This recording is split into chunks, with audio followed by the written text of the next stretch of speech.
La familia Baroja ha dado en pocas palabras todo un elenco de personalidades ilustres.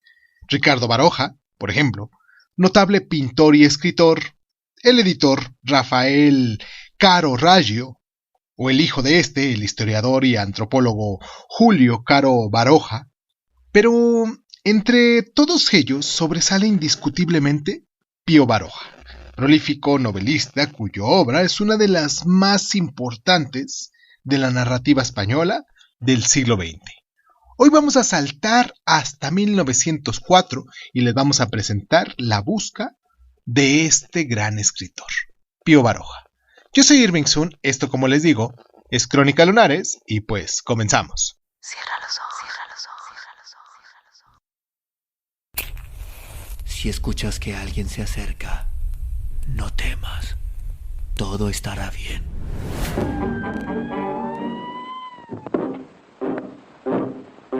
Oh, I'm going down to St. James's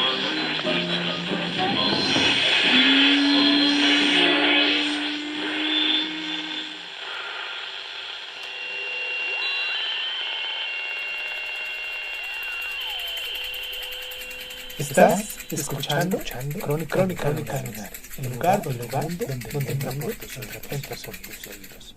Bienvenido. Pío Baroja nació en San Sebastián en el año de 1872. Su padre era un ingeniero de minas, profesión que le obligaba a cambiar de residencia con cierta frecuencia, y a los 7 años la familia se instala en Madrid, aunque posteriormente hubo que desplazarse a Pamplona y una vez más a Madrid, donde nuestro novelista, el novelista de hoy, comenzó sus estudios de medicina que terminó ya fuera en Valencia. Ejerció su profesión durante un breve periodo de tiempo en Cestona como médico rural, pero su falta de vocación y sus enfrentamientos con las fuerzas vivas del pueblo le llevaron a renunciar y a regresar a Madrid, donde su hermano Ricardo regentaba una panadería producto de una herencia familiar, a cuyo negocio se incorporó y pronto comenzó a relacionarse con los ambientes bohemios y literarios de esa capital y a colaborar con periódicos y revistas de tendencia progresista, como por ejemplo lo que fue El País, El Globo, Germinal, Revista Nueva, entre tantas otras. Viajó por toda Europa y también residió algún tiempo en París y en Londres. Ya en 1900 publicó su primera novela, Vidas Sombrías, de la cual muchos ya conocemos. Es un libro de relatos inspirados en experiencias de Cestona que alcanzó bastante notoriedad en su momento, lo que le llevó a dedicarse en exclusiva a la literatura. Gozó de la amistad de Azorín y de Ramiro de Maeztu y se relacionó intensamente con lo más granado del mundo literario español, si lo viéramos de algún modo, como lo fue Unamuno, Galdós, entre varios más. Compró un viejo caserío, Itzea, en la villa navarra de Veda de Vidasoa, que restauró en profundidad y donde se instaló su vastísima biblioteca, y desde entonces alternó sus estancias entre la capital y Vera, y ahí le sorprendió el estallido de la guerra civil y fue detenido por una columna carlista. Liberado al día siguiente, como muchas de las personas que les pasó eso, pasó a Francia, donde residió hasta el fin de la guerra, y aún después, aunque en 1937 regresó brevemente a la península, a la zona nacional, Baroja se había relacionado con la política de forma tangencial. Ya en 1910 se presentó como candidato a diputado, pero su fracaso en la elección le alejó definitivamente de ella. Sin embargo, durante la guerra fue un crítico con el gobierno y a los políticos republicanos, lo que permitió su regreso definitivo a España en el año de 1940, a pesar de las suspicacias que suscitaba su manifiesto ateísmo. Vivió desde entonces alejado de las instituciones oficiales, volcado en su obra, claro, y murió en Madrid en el año de 1956. Su obra, aparte de algunos libros de memorias como Juventud, Egolatría, hecho en 1917, como algunos ensayos, entre ellos El tablado de Arlequín, hecho en 1904, algunas biografías como Aviraneta o La vida de un conspirador, hecho en 1931, Van Halen, El oficial aventurero, que también se hizo en 1933, poesía, que tuvo algunas de ellas, como Canciones de Suburbio, hecho en 1944, y también obras de teatro, como Adiós a la Bohemia. Se componen básicamente de narrativa, libros de relatos y novelas que suman 75 volúmenes. Muchas de sus novelas se agrupan en varias trilogías y una tetralogía, y otras componen una larga serie de 22 novelas llamadas Memorias de un hombre de acción, que se hizo de 1913 a 1935. Crónica narrativa de la historia de España en la primera mitad del siglo XIX, a través de la figura de su pariente lejano Eugenio de Aviraneta.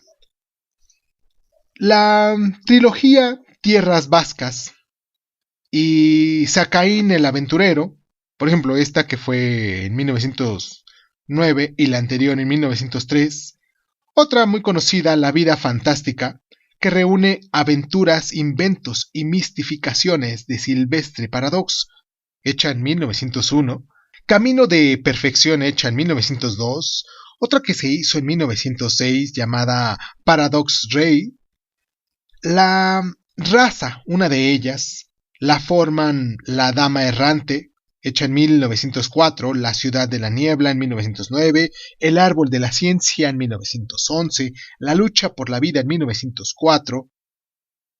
Consta de La Busca, una de las obras de la cual vamos a hablar el día de hoy, La Mala Hierba y Aurora Roja. Y no solo es la más coherente temáticamente, sino que es unánimemente considerada la mejor de sus reproducciones. El pasado, por ejemplo, comprende La Feria de los Discretos, que se hizo en 1905, Los Últimos Románticos, que se hizo en 1906, y Las Tragedias Grotescas en 1907. A las ciudades pertenece César o Nada, El mundo es ansí y La sensualidad pervertida, en 1910, 1912 y 1920, respectivamente, y la tetralogía El mar pertenecen Las inquietudes de Shanti Andia, El laberinto de las sirenas, Los pilotos de altura y La estrella del capitán Chimistra, hechas en 1911, 1923, 1929 y 1930, respectivamente. Todos estos de la tetralogía llamada El mar. Vamos a hacer nuestra primera pausa aquí en el programa para recordarles a ustedes nuestras plataformas para que se pongan en contacto con nosotros, para que nos dejen sus mensajes, para que nos recomienden también sus obras favoritas y de las cuales hablar aquí. Y pues nos pueden encontrar como Crónica Lunares de Sun en Facebook, en Instagram, en YouTube. Nos pueden descargar en las diferentes plataformas de audio y podcast con el mismo nombre, Crónica Lunares de Sun. Y pues nada, vamos a nuestra pausa y regresamos.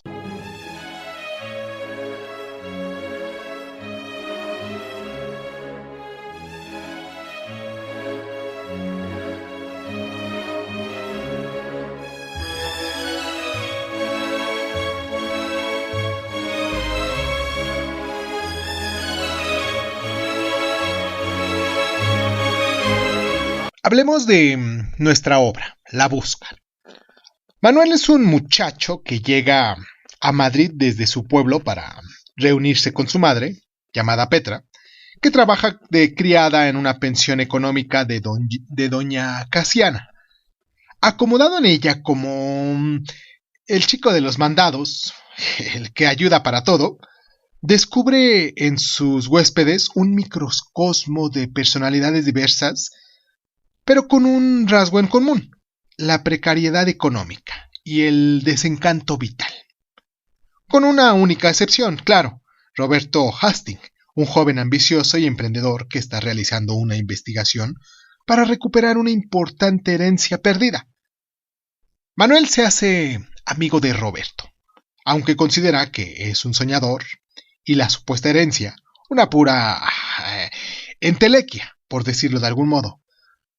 No puede por menos que admirar la fuerza de voluntad y su empuje de su compañero, que son precisamente las cualidades de las cuales él carece. Expulsado de la pensión después de una violenta pelea con uno de los huéspedes, Manuel es enviado a casa de su tío, un humilde zapatero remendón, donde traba amistad con su primo Vidal, muchacho de su edad atraído por la vida libérrima de los golfos que inicia Manuel en ella en compañía de su colega, el Visco, emblema de la pura brutalidad y de todos los instintos primarios. El drama familiar se desata cuando el hermano mayor de Vidal asesina a su novia cegado por los celos e impulsa a los dos primos a abandonar la protección del nido familiar deshecho y marcha a buscarse la vida. La muerte de Petra, su madre, ha cortado todos los vínculos afectivos de Manuel. Su inadaptación a la vida laboral, tanto en la pensión como en la zapatería de su tío, o una sórdida tajona donde llega a enfermar por la dureza del trabajo, es otro factor clave de la deriva vital de nuestro personaje principal, Manuel. Tan solo se encontrará a gusto cuando es acogido por el trapero Custodio, que no solo es bondadoso y desprendido, sino que, a diferencia de la mayoría de los personajes de la novela, es capaz de alcanzar la felicidad pese a su vida humilde, acomodándose filosóficamente a sus circunstancias. La parte final de nuestra novela, en la que Manuel parece irremediablemente abocado a la marginidad y a el hampa, se cierra con un atisbo de esperanza, cuando el muchacho, que en tan poco tiempo ha experimentado un duro e intenso aprendizaje vital, comprende a través del ejemplo del señor Custodio y de Roberto Hastings que es necesario tener un objetivo y luchar por salir de la miseria, y que ello solo se logra a través del trabajo y la perseverancia.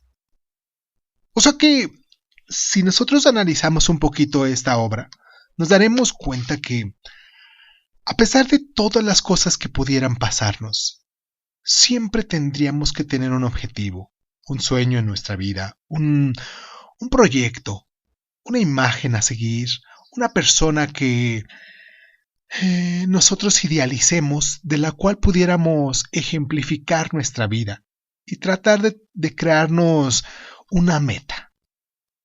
Vamos a hacer nuestra pausa y en el siguiente bloque hablaremos de las claves de lectura.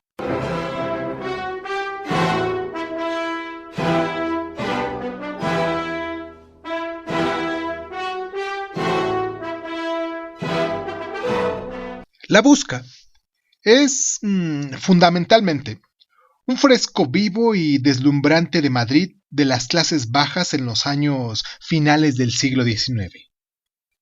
Ese retrato se analiza a través de las andanzas de Manuel en sus sucesivas etapas y también en las ocasiones en que acompaña a sus expediciones a Roberto Hastings, en las que descubre los ambientes más sórdidos, las tabernas de ampones y la gente del bronce, o los actos de caridad de las damas de la doctrina, en los que las señoras de buena sociedad congregan a las masas miserables con el reclamo de ayudas y regalos para guiarles por los senderos de la virtud.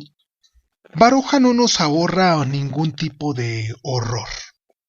Las descripciones de los barrios del extrarradio son los de un realismo descarnado y brutal, poblados de marginales que son como aduales africanos, sumidos en la miseria, la promiscuidad y las sordidez.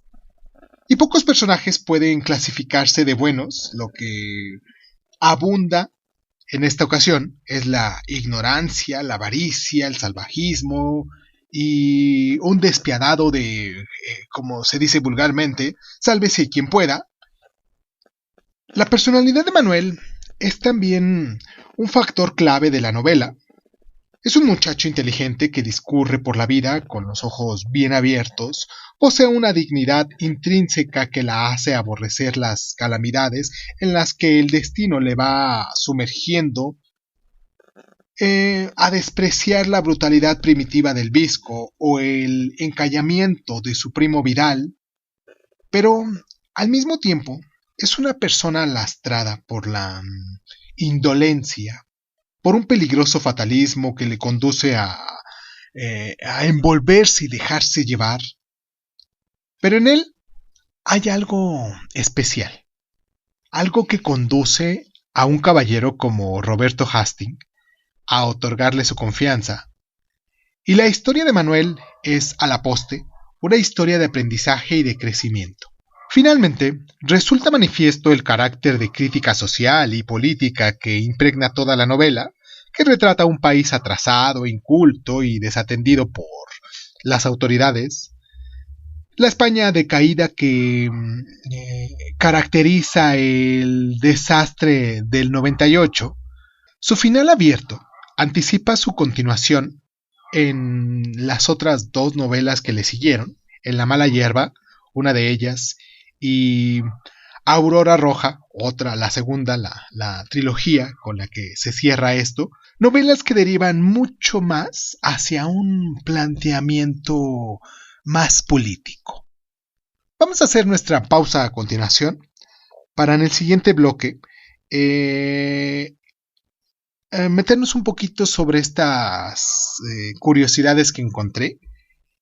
Y pues nada, vamos a la pausa, pero antes me gustaría mucho que nos descargaran o que nos dejaran sus mensajes en crónicalonares, en crónicalonares.sun@hotmail.com, y nos pueden descargar en iVoox, en Anchor, en Breaker Audio, en Google Podcast, en Apple Podcast, en Overcast, en Radio Republic, en Spotify, en TuneIn, en YouTube, en SoundCloud, en Patreon, en Spreaker y muy recientemente en iHeartRadio. Vamos a nuestra pausa y regresamos con estas curiosidades que se me hace interesante nombrarlas aquí con ustedes. Vamos a la pausa y regresamos.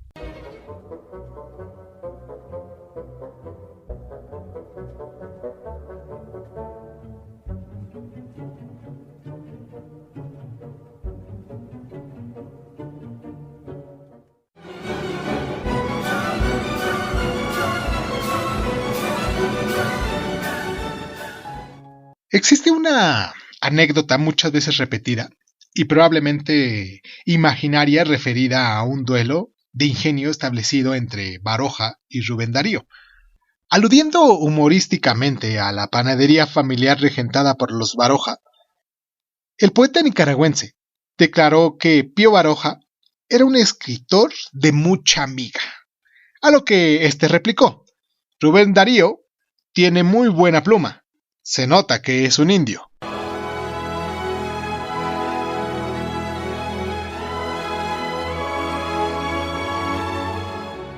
Pío Baroja se embarcó, por decirlo de algún modo, en una exclusión imprudente en automóvil, acompañado por el médico Vera, José Ochoteco, hasta el pueblo de Almandós, camino de Pamplona, a visitar a la novia de este último junto con un policía del pueblo. En el camino de regreso, con la carretera ocupada por la columna de requetés en tránsito, lo detuvieron a la altura de Navarrete. Un militar falangista de Pamplona, con fama de violento, reconoció al escritor y le mandó detener, insultándole delante de las tropas, le dijo: «Ahí tenéis a este viejo miserable que ha hablado mal del rey y de la religión, muerto de miedo». Le hicieron ponerse en fila, y Baroja temió que lo fusilaran ahí mismo, claro. Por suerte aparecieron en ese momento unos oficiales superiores que se responsabilizaron de los presos y le condujeron a San Esteban, donde ingresaron para pasar la noche en la cárcel municipal. A medianoche se presentó ahí el comandante del Estado Mayor, Carlos Martínez de Campos, que hizo que se trasladaran a Baroja a casa del médico Aguirre para dormir, y al día siguiente le firmó un salvoconducto para regresar a Vera, y un consejo le dio: que cruzara la frontera de Francia lo antes posible, porque nadie podía garantizarle que el hecho no pudiera repetirse, y con consecuencias aún más funestas. Este episodio lo ha contado Julio Caro Baroja, sobrino del escritor, en su libro de Memorias Los Baroja.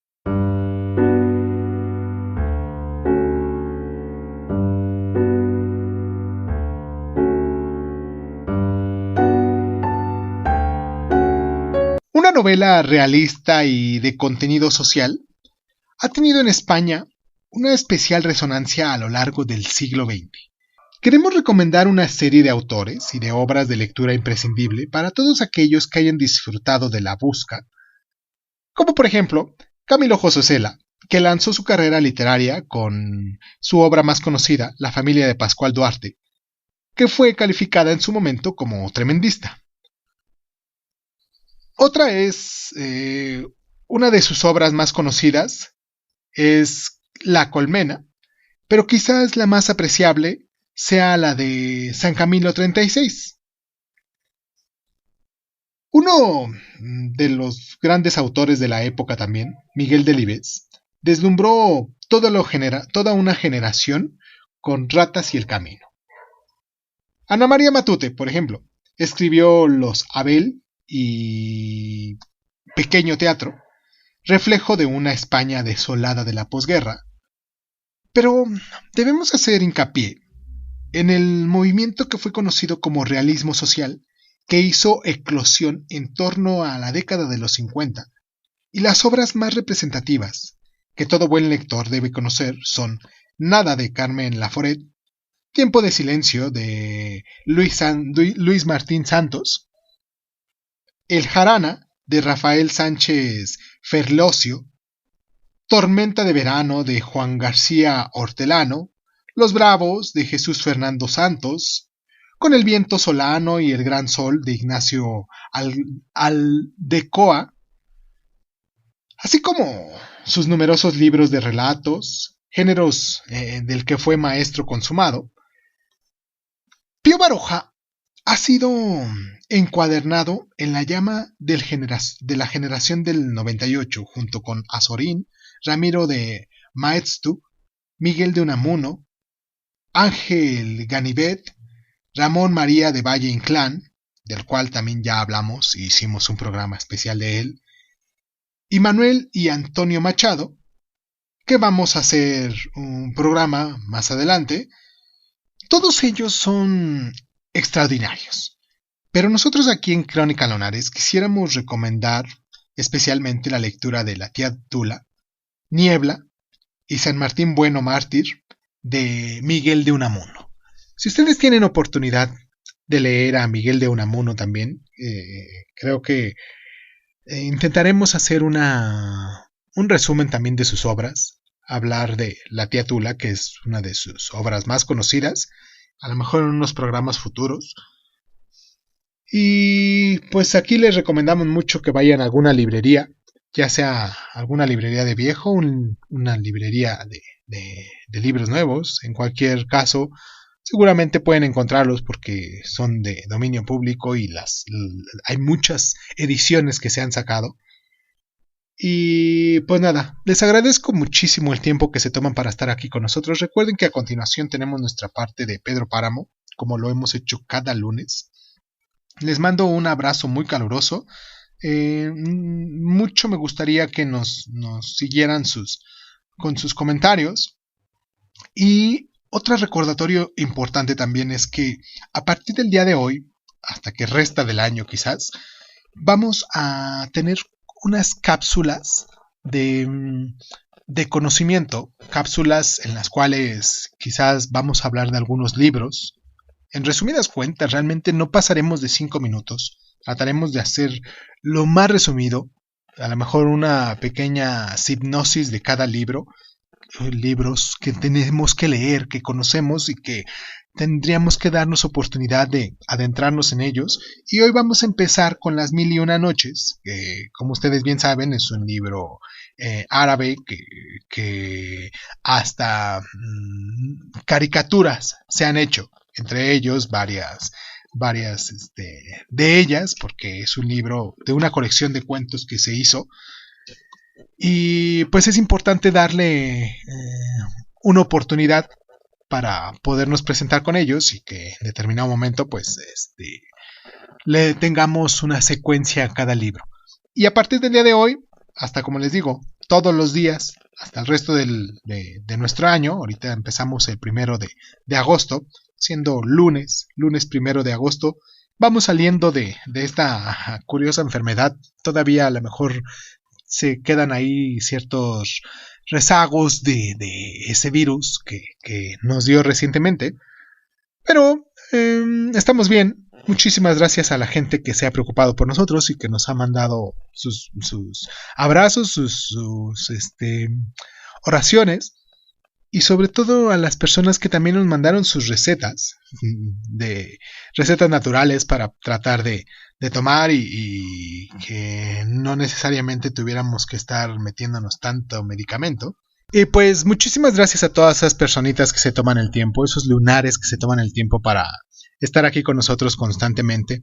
Un abrazo muy especial a mi amiga Marianita, que nos descarga constantemente, a nuestra amiga Lore también de allá de Oaxaca, que nos descarga, y pues nada.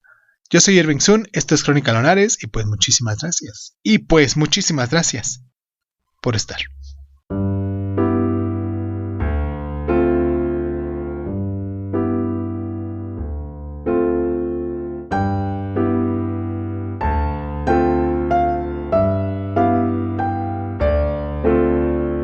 Pardeando la tarde, aparecieron los hombres. Venían encarabinados y terciados de carrilleras. Eran cerca de 20. Pedro Páramo los invitó a cenar, y ellos, sin quitarse el sombrero, se acomodaron a la mesa y esperaron callados. Solo se les oyó sorber el chocolate cuando les trajeron el chocolate y masticar tortillas tras tortillas cuando les arrimaron los frijoles. Pedro Páramo los miraba. No se le hacían caras conocidas. Detrásito de él, en la sombra, aguardaba el Tilcuate. «Patrones», les dijo cuando vio que acababan de comer, «¿en qué más puedo servirlos?» «¿Usted es el dueño de esto?», preguntó uno abanicando la mano. Pero otro lo interrumpió diciendo: «Aquí yo soy el que hablo». «Bien, ¿qué se les ofrece?», volvió a preguntar Pedro Páramo. «Como usted ve, nos hemos levantado en armas.